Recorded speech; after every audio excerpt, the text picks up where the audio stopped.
Hola, buenos días.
Hola, buenos días, bienvenidos a todos a este seminario sesión sobre la prevención del ictus. Como ya sabéis, periódicamente desde el área sanitaria y servicios realizamos diferentes seminarios destinados a que conozcamos, en este caso, una patología que es la que causa la mayor dependencia en las personas mayores. Con motivo de la celebración del Día Mundial del Ictus, que se celebró el pasado 29 de octubre, hemos invitado a Paloma Peña, que es adjunta a dirección de AIDA, la Asociación de Ictus de Aragón, para que nos comente un poco cómo se puede prevenir el ictus. Si os parece, os presento a Paloma. Paloma es terapeuta ocupacional, ha trabajado durante muchos años en daño cerebral, en adultos, y tiene amplia experiencia tanto en intervención directa como en gestión dentro de la asociación. Además, es una persona muy activa en redes sociales y gestiona actualmente todas las redes sociales de la asociación AIDA. Si os parece, comenzamos con ella. La dinámica de la sesión, los que ya habéis estado en alguna ocasión la recordaréis, pero a los que no os la refresco. Ella realizará la ponencia y cuando finalice comenzará el turno de preguntas. Si os parece, ante cualquier comentario que haga Paloma podéis ir escribiéndome las preguntas a través del chat y luego yo se las enviaré a ella al final de la sesión para que las pueda responder. ¿De acuerdo? Bueno, pues os parece, os dejo con Paloma y espero que os interese mucho la sesión. Gracias por venir. Hola, buenos días. Me falta el principio de la presentación. Hola, buenos días a todos. Bueno, como ya me ha presentado Angelines muy bien, pues vamos a pasar directamente a conocer lo que es el ictus. El ictus es lo mismo que anteriormente se conocía como infarto cerebral, embolia, trombosis cerebral. Entonces, ¿qué ha ido pasando? Pues que con todas estas confusiones de conceptos, aunque nos estábamos refiriendo a una misma patología, la gente por lo general no identificaba todo con un mismo proceso. Entonces, al final, la Sociedad Española de Neurología llegó a un consenso en el que todo este tipo de afecciones en el cerebro se iban a recopilar dentro de un mismo concepto. Al hablar de ictus, vamos a saber ya todos de qué estamos hablando. ¿Y qué es el ictus? El ictus es una alteración, ya puede ser transitoria o que sea permanente, del funcionamiento de alguna de las zonas de nuestro cerebro provocada por una alteración en el riego sanguíneo. Esta alteración puede ser de dos tipos. Tenemos ictus de tipo isquémico, que es cuando las arterias o venas del cerebro se obstruyen y no dejan pasar la sangre, y por esa obstrucción la sangre, al no llegar a las neuronas finales del cerebro, es cuando se producen las lesiones por falta de oxígeno. Las neuronas van muriendo. Y el otro tipo de ictus sería el ictus hemorrágico, que es cuando una arteria o una vena se rompe, se produce una hemorragia y lo mismo, eso va a producir que esa sangre que tenía que haber llegado a las zonas del cerebro no llega, con lo cual también esas neuronas mueren y se producen una serie de trastornos. Además de eso, también tenemos un tipo de ictus que se llama isquémico transitorio, que es cuando hay algún pequeño trombo que por muy poco tiempo está obstruyendo alguna vena, o alguna arteria, pero la propia presión de la sangre consigue que ese émbolo, ese trombo se vuelva al territorio a circular. Entonces, en ese caso, los síntomas duran durante un pequeño tiempo, pero luego se pasan, y luego veremos la importancia que esto tiene. ¿Por qué este proyecto AIDA y las charlas de prevención del ictus que vamos dando por diferentes centros y por diferentes sitios? Pues fundamentalmente porque no se puede luchar contra lo que no se conoce. Esto nos lo dice un neurólogo del Hospital Clínico de aquí de Zaragoza y es totalmente cierto. Si no sabemos lo que es un ictus, no podemos ni reconocer sus síntomas ni saber qué es lo que tenemos que hacer cuando se produce.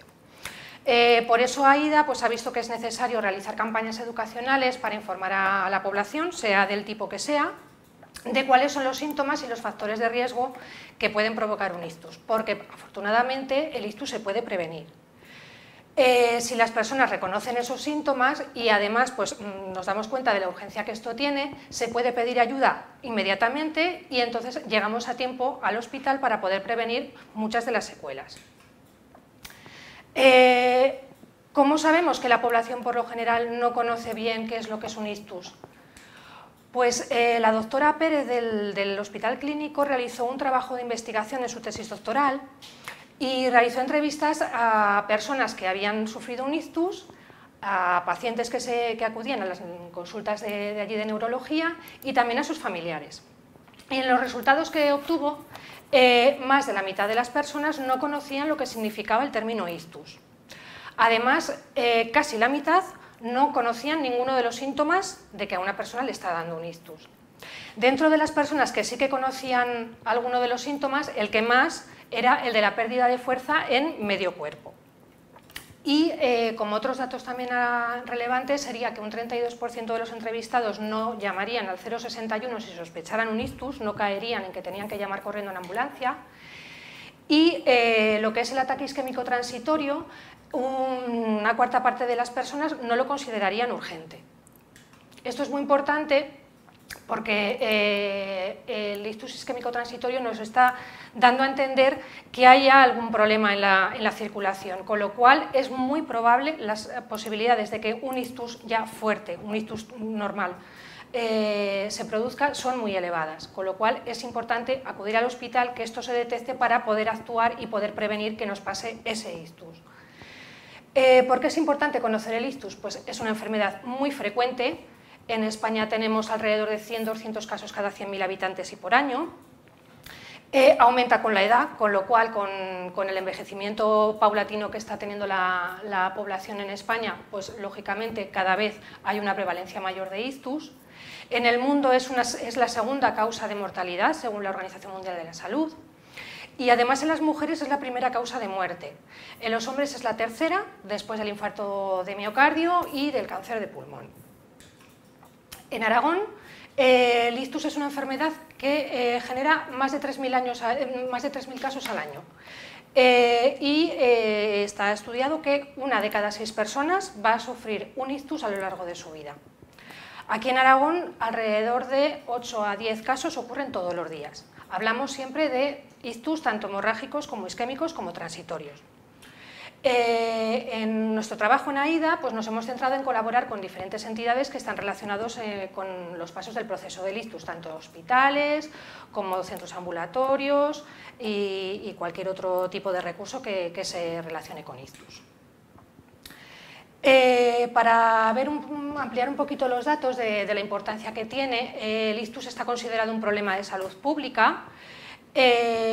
Cuando una persona tiene un ictus, aproximadamente el 25% de las personas fallecen, no sobreviven al ictus. Y dentro de ese 75% que queda, aproximadamente la mitad va a tener una recuperación más o menos buena, ¿vale?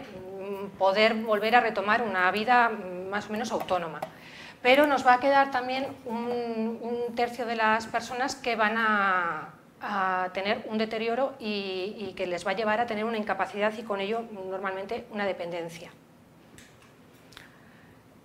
Bueno, la mortalidad es lo que hemos hablado antes, por sexo, es la primera causa de mortalidad en las mujeres y la tercera en hombres. ¿Y qué signos de dependencia, qué secuelas nos van a quedar? Bueno, pues un 15% de las personas no van a poder volver a hablar, van a tener una afasia, con lo que esto conlleva de problemas de comunicación con su familia. En muchos casos, además, aunque tengan la capacidad de hablar, sí que entienden, con lo cual es un proceso pues, que para la persona pues, le influye mucho en su vida, en cómo se siente a nivel psicológico. Lo que es un poco más aparatoso, lo más llamativo, lo que más se ve, que es el no poder caminar, bueno, pues alrededor de una quinta parte van a necesitar ayudas para poder caminar, una silla de ruedas o algún tipo de ayuda técnica.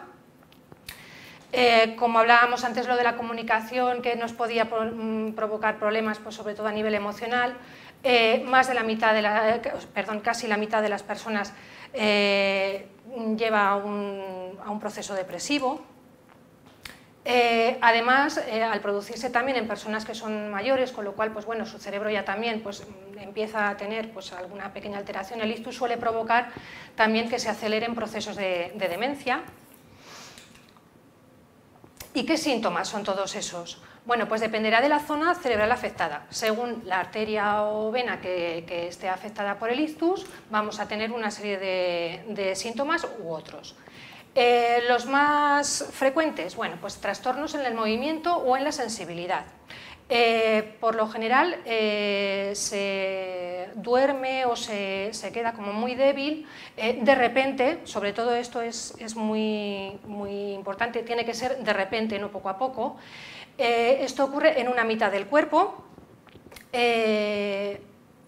suele caerse en un lado de la cara, el brazo o la pierna pues no se pueden levantar, no se pueden mover y sobre todo, como digo, ocurre en una mitad del cuerpo. Siempre va a ocurrir en la mitad del cuerpo contraria a la zona en la que nos ha dado el ictus, porque el hemisferio izquierdo controla la parte derecha del cuerpo y viceversa, a nivel motor.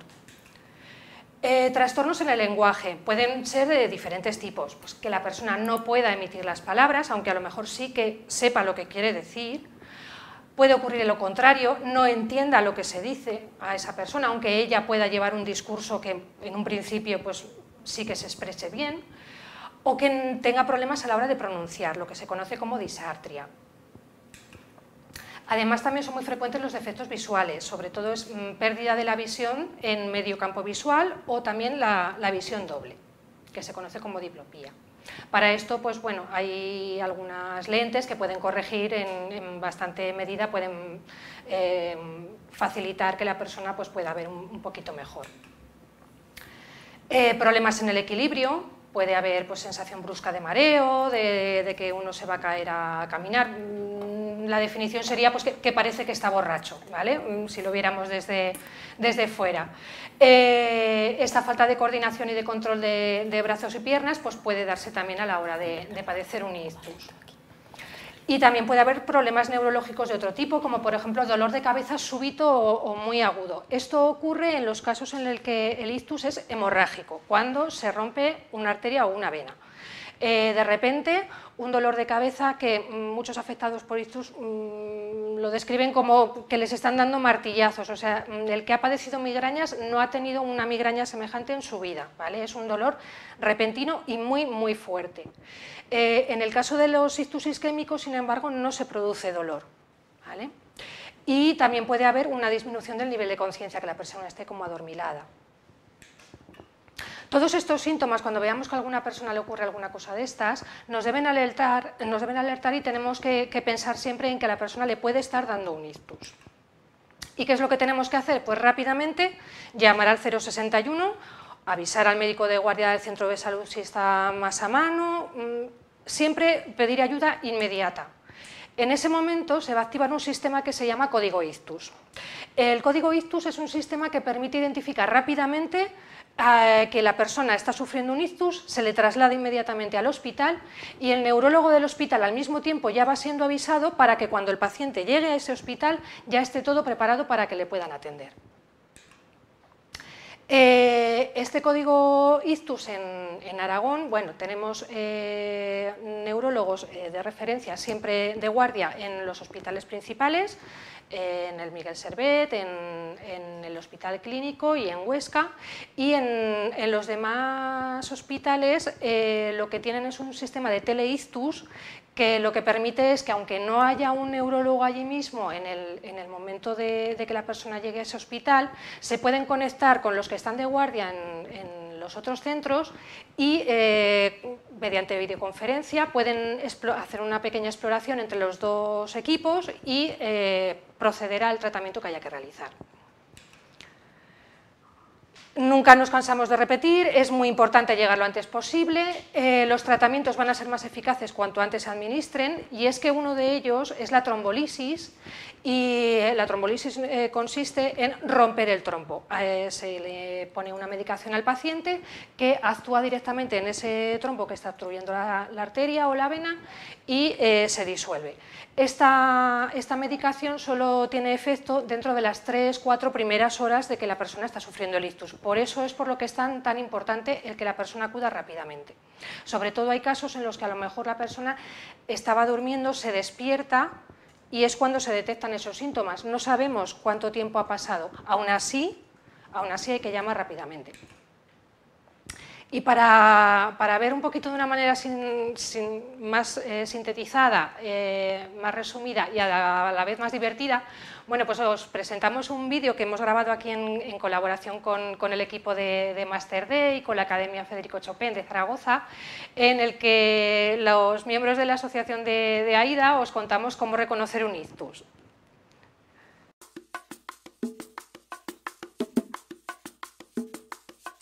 El ataque cerebral es un problema grave que también se conoce como ictus. En caso de ictus, actuar a tiempo es clave para evitar el daño irreversible.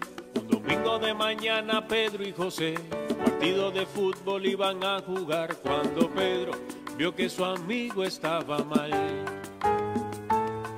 Él decía cosas extrañas al hablar y Pedro se puso a pensar, ¿será que es un ataque cerebral?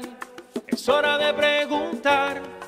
Dice algo extraño al hablar, no puede mantener en alto, la tiene medio caída y anda a actuar enseguida. De 0,61 un solo síntoma es suficiente para buscar cuidado médico urgente. Sábado de noche a la hora de descansar, Pilar se sentó a cambiar el canal cuando notó que su brazo estaba mal. Toño fue valiente, intervino enseguida, dijo hay que hacer algo, esto no es normal, quizás sea un ataque cerebral, es hora de preguntar. Es algo extraño al hablar, no puede mantener en alto, la tiene medio caída y anda a actuar enseguida. Llama al 061 y di un solo síntoma es suficiente para buscar cuidado médico urgente. Sarita y su abuelita María caminaban rumbo a la panadería cuando en la boca de María una mueca apareció. Un lado de la cara se le cayó. Abuelita, dijo Sara, algo está mal. ¿Será que es un ataque cerebral? Es hora de preguntar. Dice algo extraño al hablar, no puede mantener en alto, la tiene medio caída y anda a actuar enseguida. De 0,61 y un solo síntoma es suficiente para buscar cuidado médico urgente. Esto puede pasar a cualquiera, jóvenes, mayores, hombres y mujeres. Pasan los minutos y empeora, es importante que actúes y no esperes. Llama a la ambulancia urgente para evitar daños y efectos permanentes como parálisis, olvido y discapacidad, problemas al hablar y debilidad.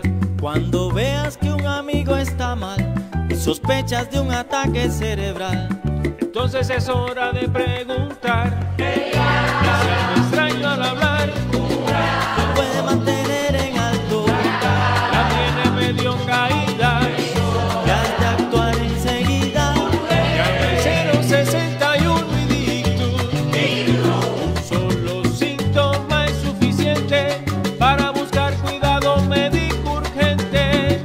Llámalo 061. Es hora de actuar. Llámalo 061. Llama al 061 sin dudar.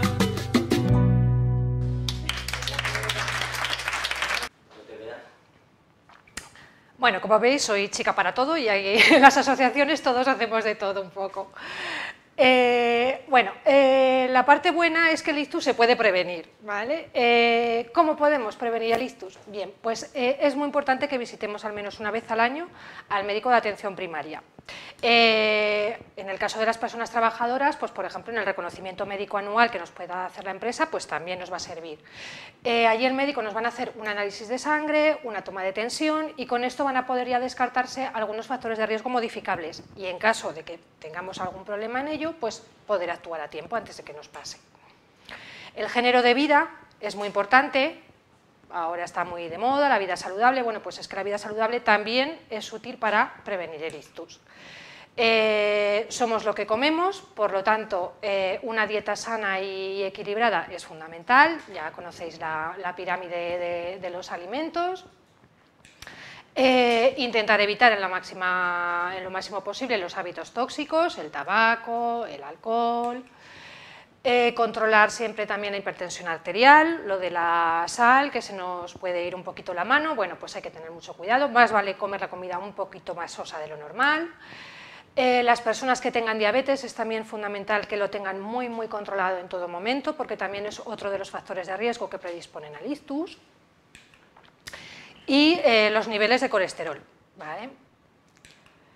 También que el médico de familia nos controle la medicación. Hay medicamentos que pueden influir tanto en la coagulación de la sangre, lo cual puede favorecer que se produzcan esos trombos que hemos comentado, o que favorezcan la rotura de vasos sanguíneos, que eso puede provocarnos la hemorragia. Con lo cual, siempre que tengamos que tomar alguna medicación, que sea controlada por un médico, que va a saber qué tenemos que tomar, cuándo, cómo y de qué manera, ¿vale?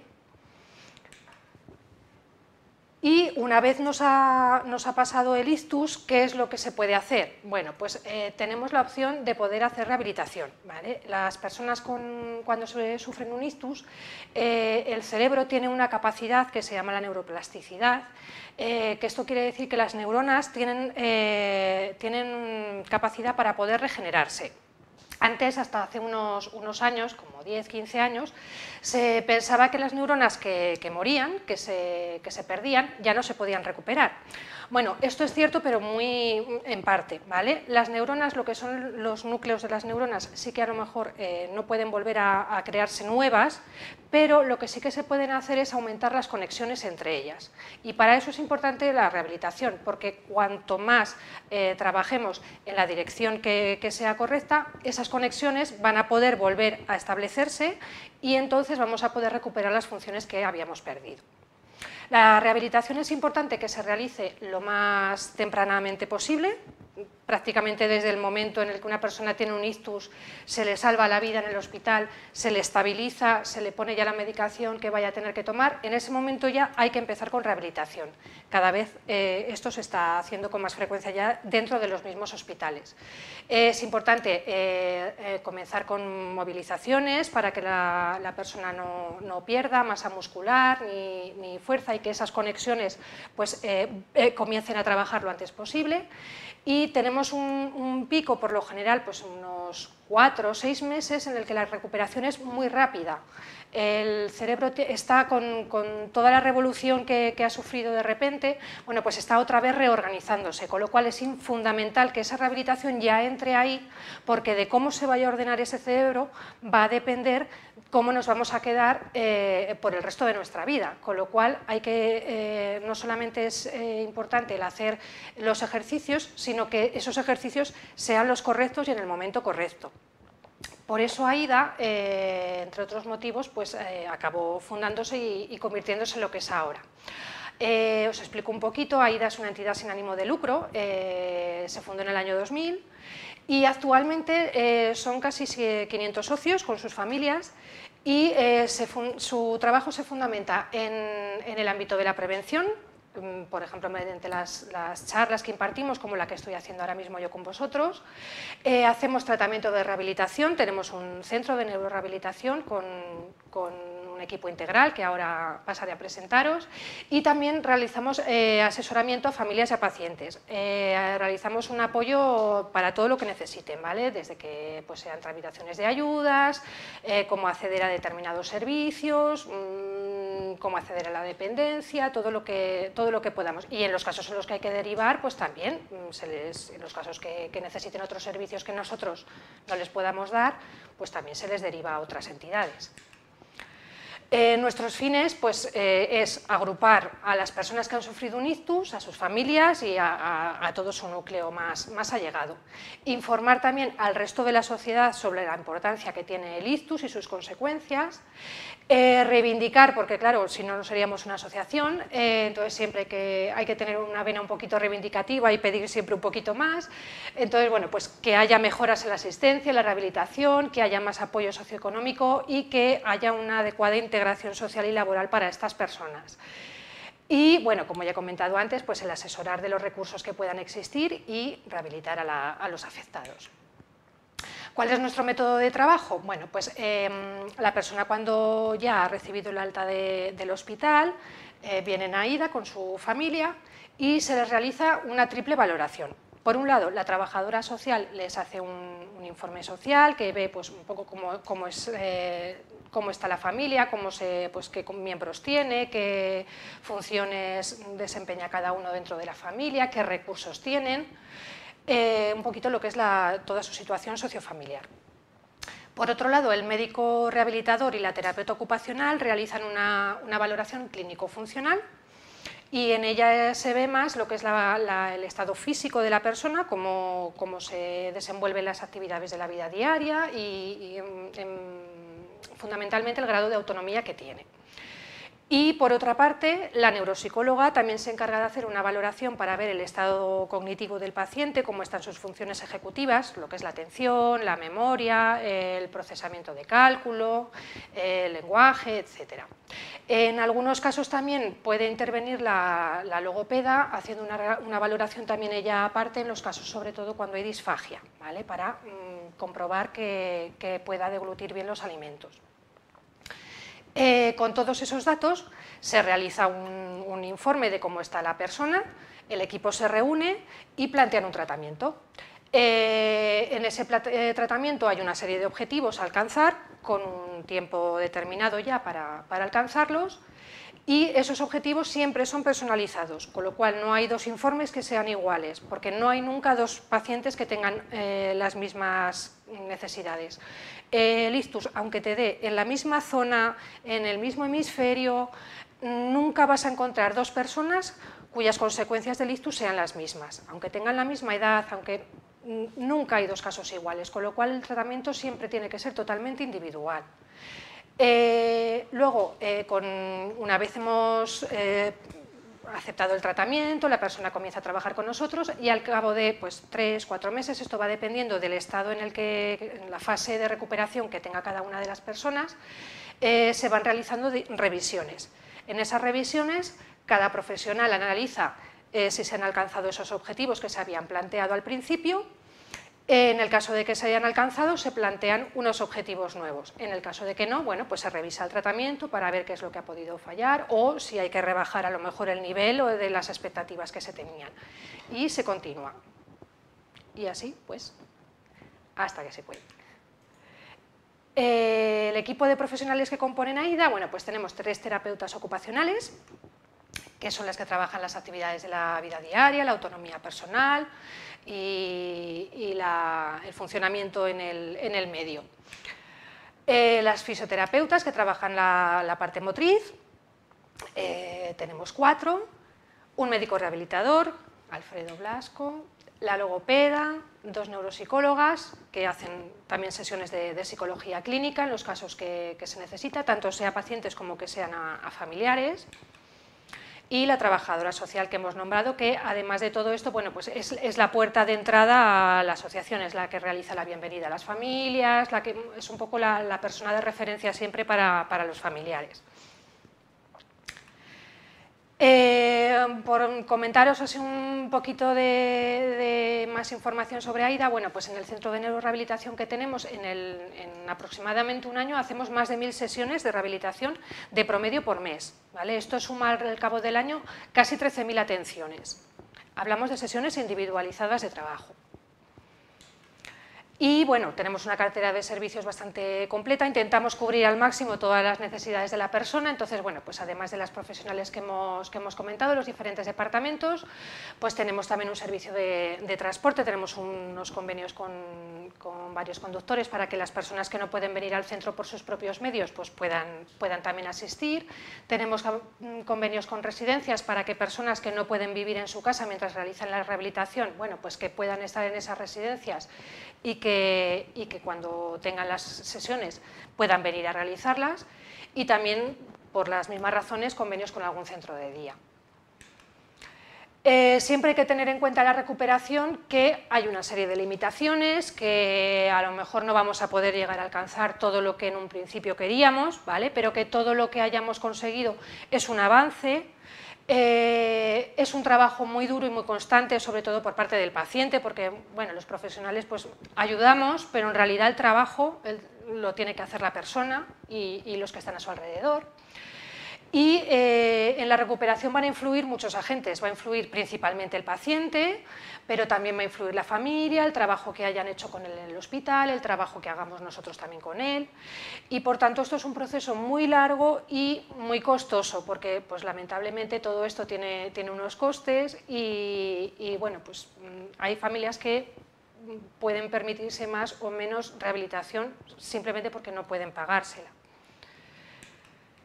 Y bueno, un poquito así resumido, yo creo que os he dado bastante información sobre lo que es un ictus, cómo prevenirlo, qué es lo que hacemos en AIDA, y estoy abierta a todas las preguntas que me podáis querer hacer, porque me imagino que podéis tener alguna que otra. Y nada, muchas gracias por vuestra atención. Vale, fenomenal, Paloma, muchas gracias. Muy interesante. Tenemos algunas preguntas que voy a ir pasándole a Paloma, ¿vale? Para que bueno, pues vaya contestándonos. Como vamos con un poco de retardo, pues lo haremos despacito para que podáis escuchar las respuestas, ¿vale? Nos preguntan si significa lo mismo ictus y embolia. No ha quedado muy claro si significa lo mismo y cuál término crees que es el más correcto para referirnos a este corte del riego a nivel cerebral. Sí, es lo mismo. Un ictus es una embolia, por eso he comenzado diciendo, el ictus engloba todo lo que antes conocíamos como trombosis, como embolia, como infarto cerebral, ¿vale? Entonces, todos esos términos que antes cada doctor tenía su librillo, como el maestrillo, bueno, pues ahora, para que no sean diferentes nombres para nombrar lo mismo, se resumió todo en ictus, ¿vale? Vale. Genial.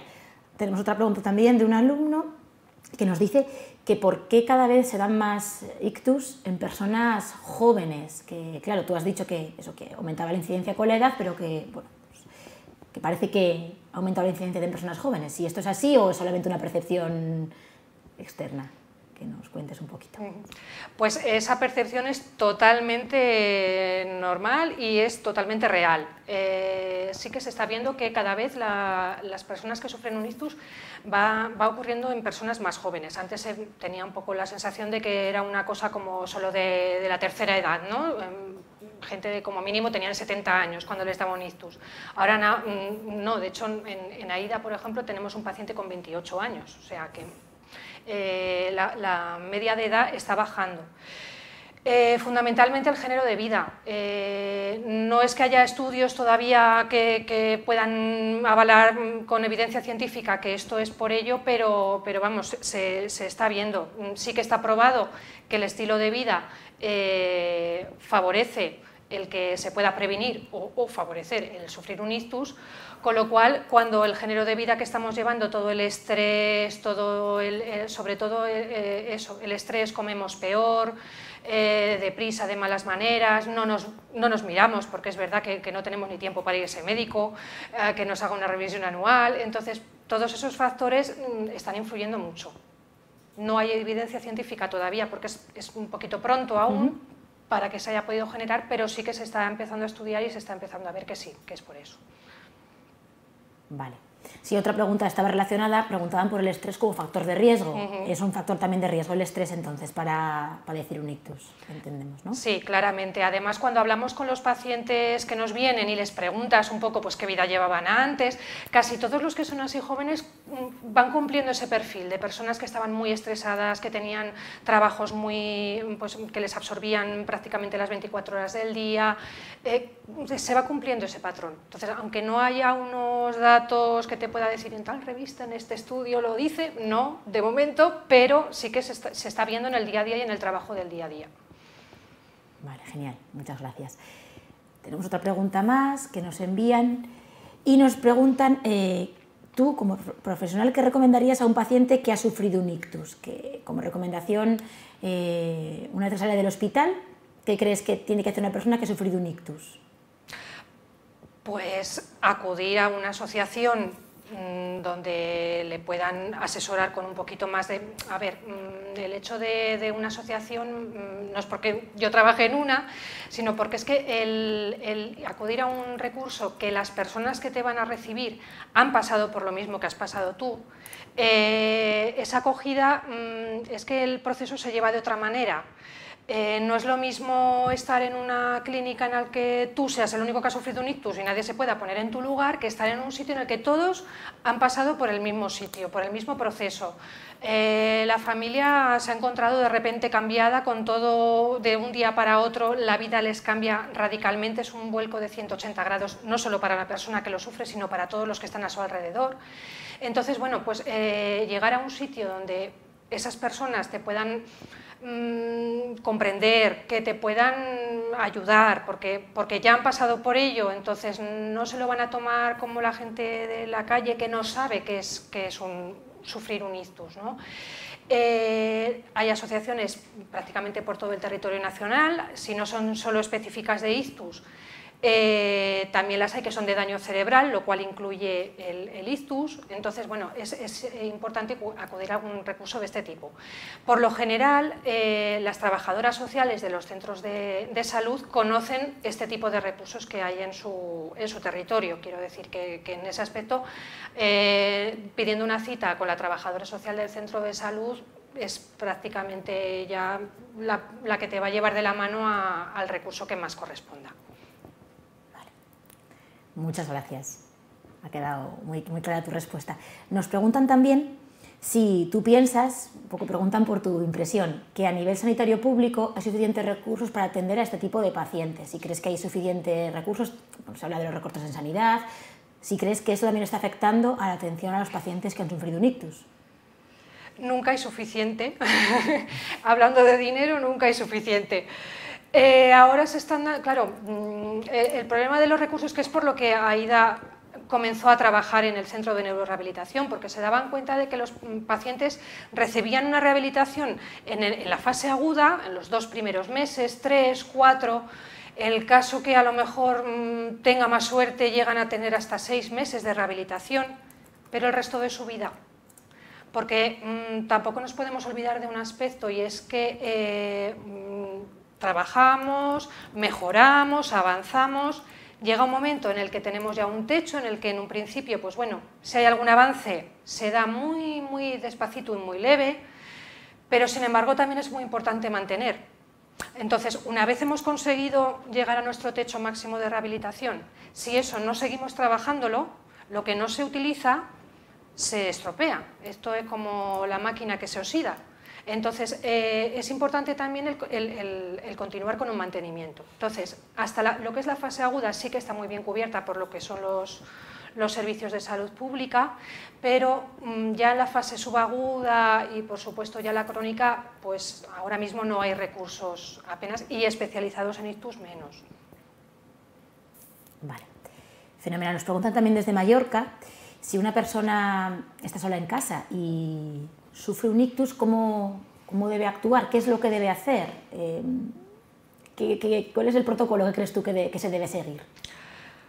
Pues igual que si lo estamos viendo nosotros a otra, llamar inmediatamente al 061. Cuando uno se note y sospeche que le puede estar dando un ictus, corriendo llamar al 061. Y después, si puede, porque claro, depende de cómo le esté dando el ictus, va a poder o no, llamar a algún familiar, lógicamente, cercano, de referencia que tenga para que le... Hablo de llamar, pues eso, telefónicamente, porque no va a poder seguramente salir a pedir ayuda afuera. Entonces, lo más fácil, el teléfono. Y en los casos en los que tengan el botoncito de la teleasistencia, por supuesto, pues darle inmediatamente al botón y ellas se van a encargar de todo. Fenomenal, muchas gracias. Duda resuelta. También nos preguntan, estamos ya acabando con las dudas, si tenéis alguna más, aprovecho para animaros a enviarla, que por tu experiencia, ¿cuál crees que es la secuela que peor llevan las personas que han padecido un ictus? ¿Qué es lo que más complicado les resulta de sobrellevar en su día a día tras haber sufrido la enfermedad?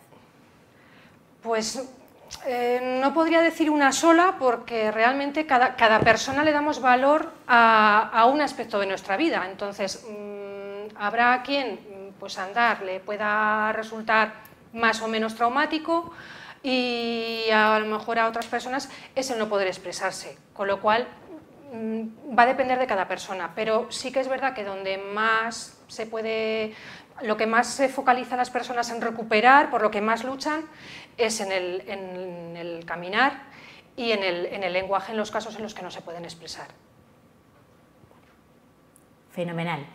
Bueno, parece que no hay ninguna pregunta más. Yo creo que no, está todo aclarado. Vale, fenomenal. Bueno, pues por mi parte nada más, agradecer a Paloma su presencia, a Aida también por su colaboración en todo lo que hemos hecho con ellos estos días, agradecer también la presencia de los compañeros de Madrid, de Mallorca, de Granada, de Zaragoza, y recordaros que, bueno, que os invitaremos a las próximas sesiones y que estamos pues encantados de que podáis asistir y acudir a las mismas. Muchas gracias y hasta la próxima sesión.